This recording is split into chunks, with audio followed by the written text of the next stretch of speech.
Hello students, AP DSC maths previous model question పేపర్లో ఇచ్చినటువంటి ప్రశ్న సాల్వ్ చేద్దాం.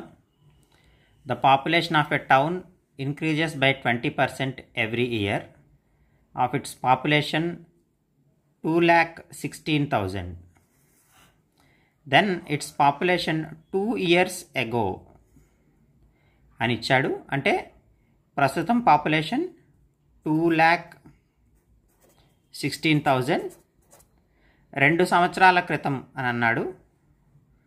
అండ్ ఎవ్రీ ఇయర్ మనకి ఎంత ఇంక్రీజ్ అవుతుంది? 20% ఇంక్రీజ్ అవుతుంది అన్నారు. సో బిఫోర్ 2 years ఎక్స్ అనుకుంటే ఆ నెక్స్ట్ ఇయర్ మనకి 20% ఆఫ్ ఎక్స్ అవుతుంది. ఆ నెక్స్ట్ ఇయర్ దీంట్లో 20% అవుతుంది. అంటే 20% ఆఫ్ 20% ఎక్స్ అవుతుంది. సో ఆ వాల్యూ మనకి 2,16,000కి ఈక్వల్ అవుతుంది.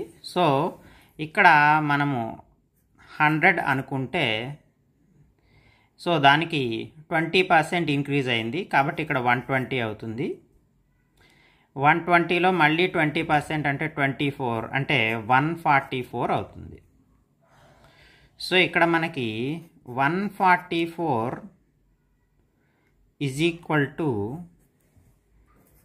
2,16,000.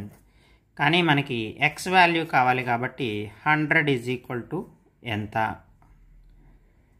సో అప్పుడు మనకి ఏమవుతుందంటే X is equal to 2,16,000 divided by 144 into 100.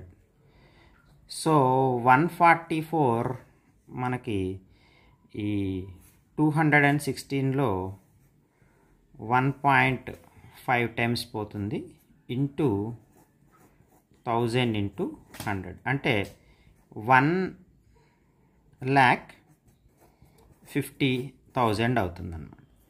So మనకి 2 సంవత్సరాల క్రితం వచ్చినటువంటి టోటల్ పాపులేషన్ ఎంత అంటే 1,50,000 అవుతుంది.